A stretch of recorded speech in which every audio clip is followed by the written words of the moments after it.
नमस्कार प्यारे बच्चों, इस वीडियो में हम बात करने वाले हैं एसएससी जीडी कांस्टेबल 2022-23 की कट ऑफ के बारे में। क्योंकि आप सभी जानते हैं कि इसके पदों में बढ़ोतरी हो चुकी है और उसके बाद लगातार कैंडिडेट के मैसेज और कमेंट आ रहे हैं कि आपने जो पहले कट ऑफ बताई थी वो जब नंबर ऑफ वैकेंसी कम थी तब बताई थी, अब नंबर ऑफ वैकेंसी इंक्रीज हो गई है तो कट ऑफ में कितना डिफरेंस आ सकता है, उन सभी चीजों के बारे में हम बात करेंगे। और जो कट ऑफ मैं आपको बता रहा हूं, अगर आप उस कट ऑफ क्राइटेरिया में आते हैं तो आप बेफिक्र होकर अपनी दौड़ स्टार्ट कर सकते हैं। पूरी पॉसिबिलिटी रहेगी कि आपका नंबर आ जाएगा। तो आप वीडियो को लास्ट तक ध्यान से जरूर देखें ताकि आपको पूरी इंफॉर्मेशन मिल पाए और हर एक चीज आपको समझ में आ जाए। और वीडियो पसंद आए तो आप वीडियो को लाइक और शेयर कर सकते हैं। और अगर अपडेट पाना चाहते हैं तो चैनल को सब्सक्राइब करके बेल आइकन पे प्रेस कर लें ताकि फ्यूचर में भी आपको इसी तरीके से सबसे पहले अपडेट मिलती रहे। अब चलते हैं आपकी अपडेट की तरफ। यहाँ पे मैं आप सभी को कुछ चीजें हैं जो कि एकदम बहुत ही क्लियर तरीके से बताऊंगा, जिसमें आपका कोई भी डाउट नहीं रहेगा। तो यहाँ पे सबसे पहले मैं आप सभी को जो पॉइंट क्लियर करूंगा वो पॉइंट आप सभी के लिए बहुत ही ज्यादा महत्वपूर्ण है, और महत्वपूर्ण क्यों है वो भी आप सभी को क्लियर हो जाएगा।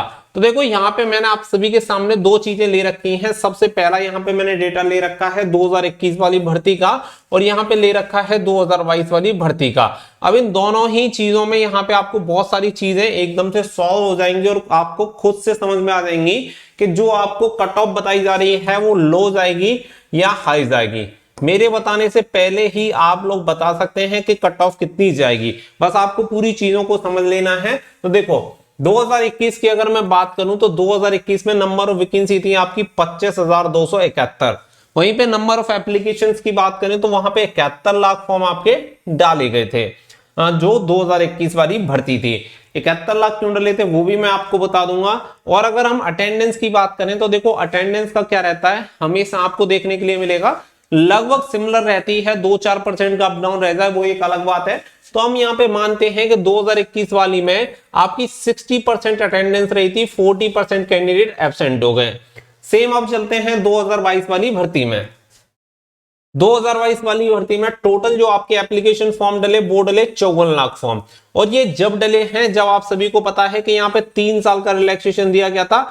26 साल वाले कैंडिडेट ने भी फॉर्म अप्लाई किया था जनरल कैटेगरी में, जब जाके आपके 54 लाख फॉर्म डले हैं। जबकि 2021 में एज क्राइटेरिया मैक्सिमम 23 ईयर ही था। अगर यहाँ पे भी 23 ईयर होता तो इसके फॉर्म की संख्या और भी कम होती।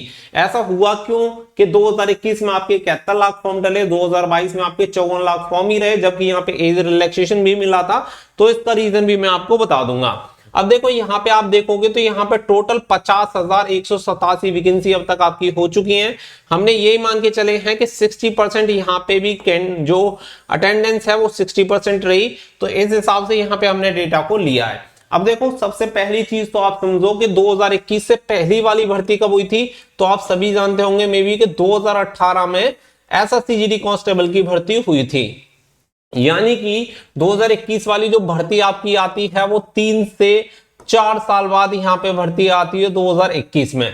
लेकिन 2022 वाली भर्ती कब आती है, बिल्कुल 1 ईयर के बाद। तो ये सबसे मेजर पॉइंट रहता है जो कि कट ऑफ पे बहुत ज्यादा इफेक्ट डालता है और नंबर ऑफ एप्लीकेशन फॉर्म पे भी। अगर आपकी ये भर्ती सेम जैसे ये 18 की जगह 21 में आई और यही आपकी भर्ती आती 2024 में, तो हो सकता है कि यहाँ पे 71 लाख की जगह आपके 81 लाख फॉर्म भी हो जाते। कोई बड़ी बात नहीं थी अगर ये भर्ती इतने टाइम के बाद आती। जब ये लगातार भर्ती आती है तो उसके बीच में इतने ही कैंडिडेट हो पाते हैं जो कि फॉर्म अप्लाई करते हैं। कुछ कैंडिडेट ऐसे होते हैं जो कि ओवरेज हो जाते हैं। इसकी वजह से इसकी संख्या घटी, ना कि यहाँ पे संख्या बढ़ी। तो इसी की वजह से इस बार 2022 में केवल 54 लाख फॉर्म ही अप्लाई हुए। तो ये चीज यहाँ पे आपको क्लियर हो जानी चाहिए। और इसका बहुत बड़ा इफेक्ट पड़ता है कि जब लगातार भर्तियां होती हैं तो उसकी कट ऑफ कहीं ना कहीं कम जाती है। अगर आप में से किसी कैंडिडेट ने दिया होगा तो 2018 में यूपी पुलिस में 2 भर्तियां लगातार हुई थी, जिसमें एक पहली भर्ती थी 41,520 और दूसरी भर्ती थी 49,568। 41,520 की कट ऑफ बहुत ज्यादा हाई जाती है, 49,568 की कट ऑफ बहुत ज्यादा कम जाती है।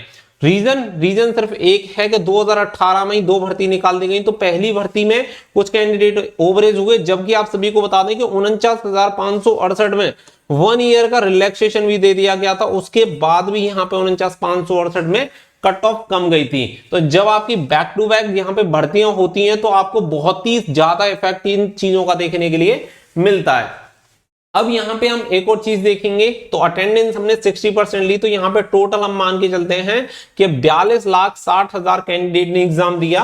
और यहाँ पे कंपटीशन लेवल देखेंगे तो यहाँ पे एक सीट पे कितने कैंडिडेट हैं, 168। वहीं पे अगर 2022 वाली अगर आप भर्ती में जाओगे तो हम मान के चलते हैं कि 32,40,000 कैंडिडेट ने एग्जाम दिया, जिसमें अगर आप कंपटीशन लेवल देखोगे तो एक सीट पे केवल 65 दावेदार हैं। अब कट ऑफ यहां ज्यादा जानी चाहिए या यहां ज्यादा जानी चाहिए, इसका आप खुद डिसाइड कर सकते हैं कि कट ऑफ कहां ज्यादा जानी चाहिए। हर चीज आप देखेंगे तो यहाँ पे आपको डाउन देखने के लिए मिलेगी, नंबर ऑफ वैकेंसी ज्यादा है, नंबर ऑफ एप्लीकेशन फॉर्म कम डले हैं, बैक टू बैक वैकेंसी आई है। सिर्फ एक चीज का फर्क हो सकता है, वो हो सकता है कि एक साल में कंपटीशन लेवल। तो मैं मानता हूं कि कंपटीशन लेवल आपका जरूर इंक्रीज हुआ होगा, लेकिन ऐसा तो एक साल में इतना बड़ा कोई बूम नहीं आ जाएगा कि बहुत ही ज्यादा डिफरेंस यहां पे आपको देखने के लिए मिल जाए। जबकि आप यहां पे देख सकते हैं 103 कैंडिडेट का डिफरेंस है एक सीट पे कंपटीशन का, तो कितना कम कंपटीशन यहां पे हो गया। और ये हुआ इसीलिए है क्योंकि लगातार यहाँ पे आपकी वैकेंसी बढ़ी और ये वैकेंसी डबल हो गई। जब आपका नोटिफिकेशन निकला है और तब से लेके अब तक आप देखेंगे तो इन नंबर ऑफ वैकेंसी डबल हो चुकी है। इसी की वजह से आपका जो कंपटीशन लेवल है लास्ट ईयर के मुकाबले बहुत ही कम आ चुका है। अब इसका इफेक्ट आपको कहां देखने के लिए मिलेगा, तो वो हम चल लेते हैं आपके कट ऑफ की तरफ और आपको कट ऑफ के बारे में क्लियर कर देते हैं, जिससे कि आपके जो भी अभी दिमाग में सवाल चल रहे हैं उन सभी सवालों के जवाब आपको खुद से मिल जाएं। हालांकि बहुत सारी चीजें आपको ऑलरेडी यहाँ पे क्लियर हो चुकी होंगी कि जो चीजें मैं आपको बता रहा हूं इस बेसिस पे बता रहा हूं, और जो भी चीजें हैं वो आपके सामने हैं, इसमें कोई भी ऐसी चीज नहीं है जिसे मैंने अपनी तरफ से ऐड किया हो।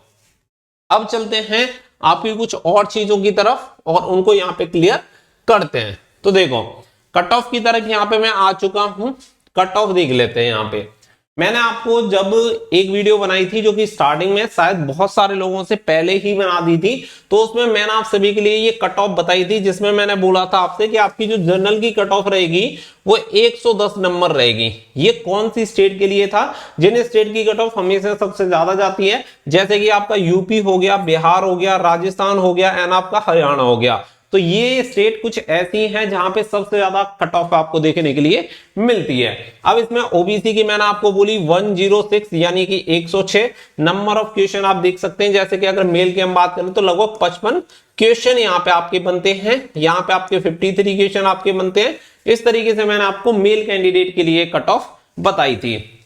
साथ ही में ईडब्ल्यूएस के लिए 104, एससी के लिए 102, एसटी के लिए 96 पहले जो कट ऑफ बताई थी। अभी नंबर ऑफ वैकेंसी कम हो गई है तो कितना इस पे इफेक्ट पड़ सकता है वो भी मैं क्लियर कर दूंगा। फीमेल के लिए 100 और फीमेल ओबीसी के लिए 95, फीमेल ईडब्ल्यूएस के लिए 97, एससी कैंडिडेट के लिए 91 और 87 मार्क्स यहां पे मैंने बताए थे एसटी फीमेल कैंडिडेट के लिए। तो ये टोटल मैंने आपको नंबर बताए थे कि अगर आपके इतने नंबर आ रहे हैं तो सेकंड फेज के लिए आपका क्वालिफाई हो जाएगा। अब यहाँ पे आपकी थोड़ी वैकेंसी और इंक्रीज हो चुकी है, तो उस वैकेंसी का इफेक्ट यहाँ पे आपको क्या देखने के लिए मिलेगा तो वो यहाँ पे समझ लेते हैं। तो देखो जो मेजर स्टेट हैं जहां पे आपकी कट ऑफ ज्यादा जाती है वो मैंने आपको बता दी। बाकी की अगर कुछ स्टेट की बात करें तो कुछ स्टेट तो ऐसी हैं जैसे नॉर्थ ईस्ट वगैरह की हो गई, जैसे कि आपका गोवा हो गया, दादरा नगर हवेली हो गया। उसके अलावा जो साउथ वाली हैं और जो 7 सिस्टर्स हैं उन स्टेट को अगर आप देखेंगे तो वहां पे अगर कोई कैंडिडेट 28 से लेकर 30 क्वेश्चन तक अगर वो सही करके आ रहा है, यानी कि अगर उसके 55 से 60 नंबर भी आ जा रहे हैं तो वहां पे उसका सिलेक्शन हो जाएगा। बहुत सारे कैंडिडेट को ये भी रहता है कि मैं बहुत बार जो कट ऑफ बताता हूं वो 35% से भी कम बता देता हूं, तो 35% से कम का जो लॉजिक है वो आपको समझ में आ जाएगा। 35% से पहली बात तो ये कि नॉर्मलाइजेशन के साथ में आपको कट ऑफ बताता हूं, ठीक है। तो अभी आपके हो सकता है कम आ रहे हो तो आपके नंबर अगर इंक्रीज होंगे तो आपको उसका बेनिफिट मिलेगा। दूसरी चीज, आप 2021 वाली जो भर्ती हुई थी उसकी पीडीएफ उठा के देखना रिजल्ट की, तो आपको क्लियर हो जाएगा, क्योंकि उसमें 100 नंबर का पेपर था, फिर भी वहां पे आपको 25 number, 26 number, 27 number, 28 number, 29 number, इतने नंबर वाले कैंडिडेट भी आपको पास दिखेंगे। तो वो ही लॉजिक है, वो लॉजिक आप समझ जाओगे अगर चीजों को समझने की कोशिश करोगे तो।